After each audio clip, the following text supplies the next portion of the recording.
Alright, this is a list of the fighters who have the funniest knockouts in the history of the UFC. I don't know what it is about watching people get knocked out. To me, that's so funny and novel every single time that it happens, but these are the fighters that produce the sleepiest KOs, like Andy's Toys level KOs.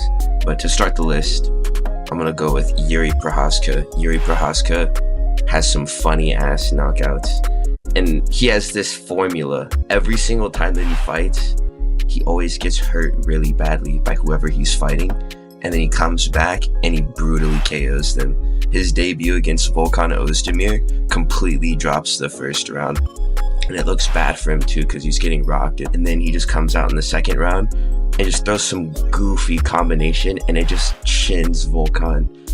And he goes to sleep and it's so funny.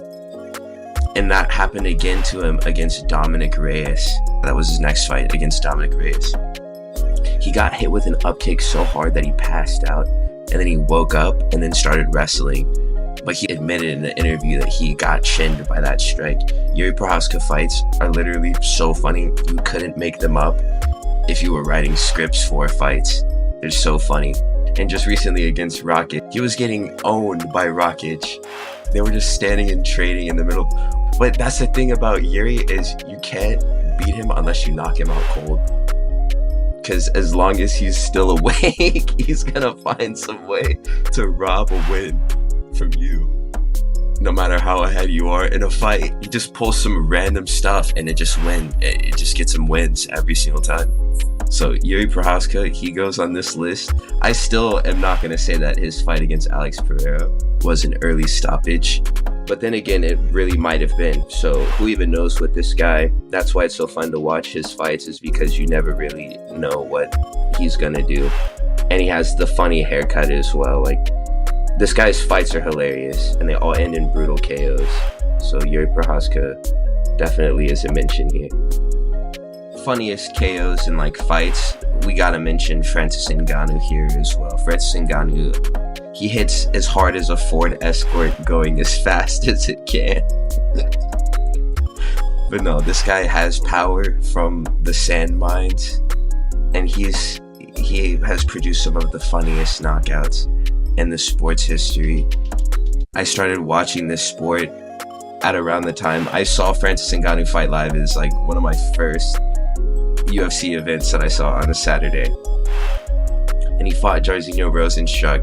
And you know how that fight went. He just walked him down and flatline KO'd him against the cage. Just throwing a huge flurry of just big punches, just throwing super big punches. And he knocks out Jairzinho Rozenstruik. I had watched Stipe fight later on that year against Daniel Cormier. And he beat Daniel Cormier. And I was like, okay, Stipe is a good fighter.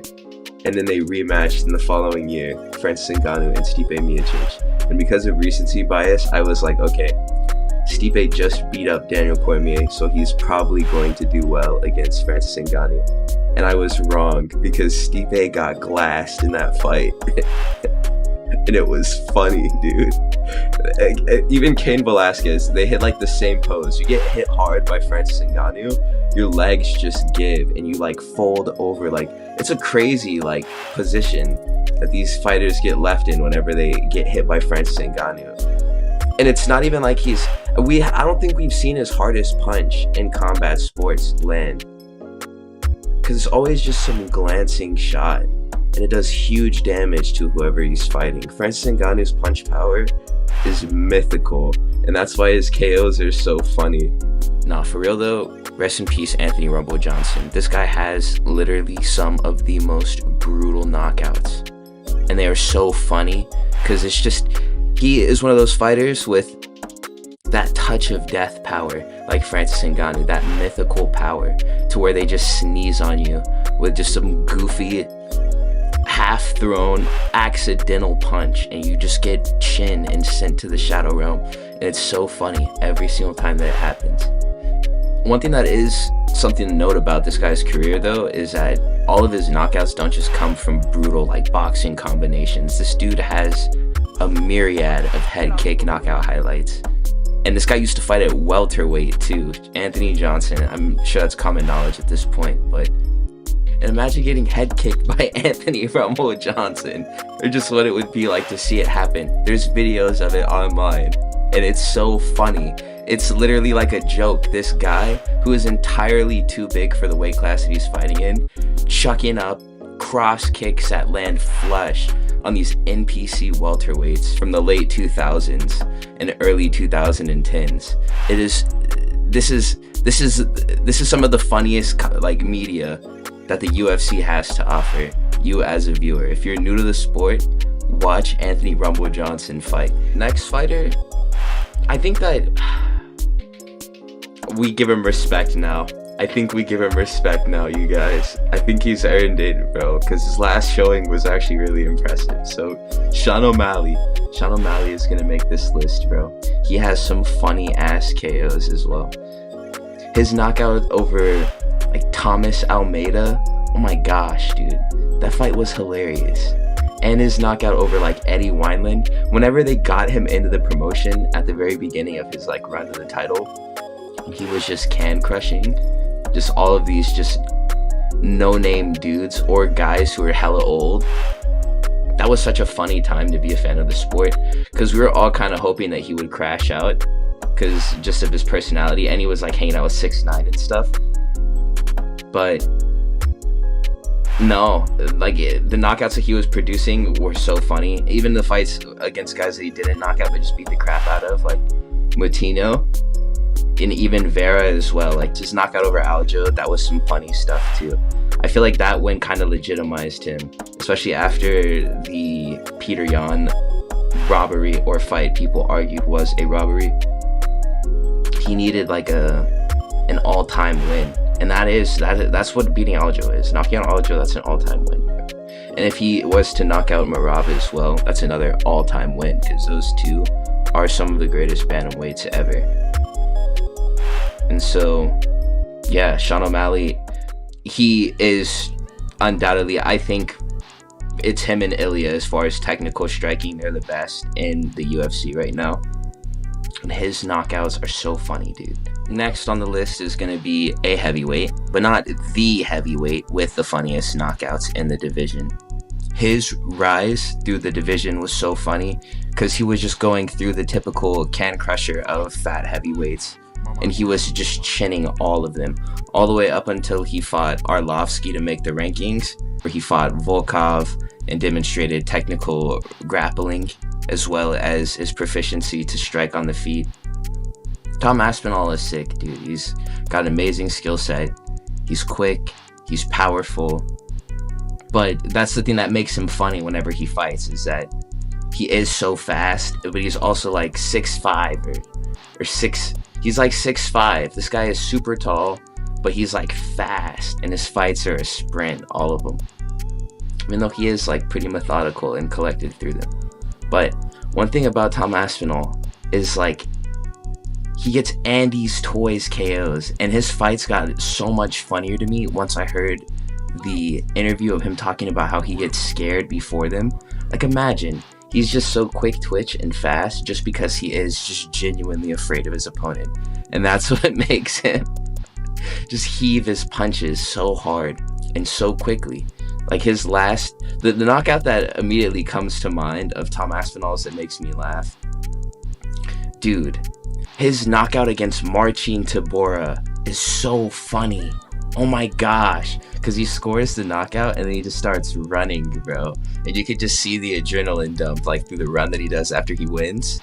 But it's such a good, it was like an elbow, and then it was a lead hook, and then a 1-2 right down the pipe. And the 1-2 just sits Tybura. And that was that. Tom Aspinall has some funny KOs, and the way that he earned the interim title was super funny. I really hope that we get more than 15 seconds of Curtis Blades versus Tom Aspinall in the rematch, but I'm expecting that to be a crazy matchup, honestly, one of the greatest fights in heavyweight history. Next is going to be my boy, Shamaluta Desanya, like the early era of Alex Pereira, whenever he was just getting contenders that had no ranking at the very beginning of his fighting career. Fighting like Sean Strickland before he had become champ and stuff. This era of Alex Pereira has some funny KOs. Even his last fight is super funny. The way that, like, he got kicked in the nuts and then waved off Herb Dean and then just chinned Jamal Hill while stepping on his foot. I saw this one video of Jamal Hill like playing the saxophone after he got hit, and it was like that one Fortnite emote, dude. Like, this guy's KOs are so funny. His debut was made against this guy named like Michaelitis, and he just flying double knees him after like clinching him for a little bit, and it just made him so sleepy. And then he fights Bruno Silva. Alex Pereira's decision wins, they're okay. The thing that's funny is that left hook that he has, it really is all that, and I rate it super high, because there's honestly, it's getting to be like there's no question as to like what strike he's going to finish the fight with and whether or not he's going to be able to do it. That left hook is going to like land, and it's going to knock out whoever he fights. So that's another thing about this guy's like resume of knockouts as well, is that left hook. It was something that brought him lots of success in kickboxing as well. So his well of knockout clips is super deep, and it's funny to go through them because there's just so many of them, and these guys are getting so sleepy off that Alex Pereira left hook. This guy that I'm about to talk about is the fat heavyweight final boss. If you are a fat heavyweight and you are winning fights consistently in the heavyweight division of the UFC, you are going to fight Derrick Lewis. Derrick Lewis is going to knock you out brutally on a fight night card in some random city in the United States. And that's just what it's going to be. Sometimes he gets wrestled. Sometimes he gets wrestled because this man cannot grapple for the life of him. If you are one of the non-traditional heavyweights that isn't just a fat dude, and you have like a good frame and strength and technical skill on the ground, you will be able to wrestle Derrick Lewis for 15 minutes or 25 minutes and beat him. But if you are a fat guy or a wrestler and you have something to prove on the feet and striking with Derrick Lewis, you are going to get brutally folded. And it's going to be funny. This guy's well of knockouts. He has the most knockouts in the UFC. And all of them are funny, dude. Like, he just knocked out Rodrigo Nascimento. And it's funny because, like, he just does... Lately, he's just been doing random stuff. He kind of plays around for, like, a round or two. And he's been doing this lately, bro. Maybe just for the storyline to make it just, like, more fantastic whenever he does it. But he just gets up and he throws the one big punch that he could have thrown in the first 30 seconds of the entire fight. And then he scores the KO that way. So Derrick Lewis he's an absolute treasure, honestly. He's kind of the reason why I made this video. Just because I did watch that knockout against Rodrigo Nascimento. And yeah, I just can't think of a time where he's like scored a finish like that and it wasn't funny. And there's a lot of other fighters that have funny knockouts as well. I probably missed a couple. So please put those guys in the comments. And thank you guys for watching the video. Please like, comment, and subscribe.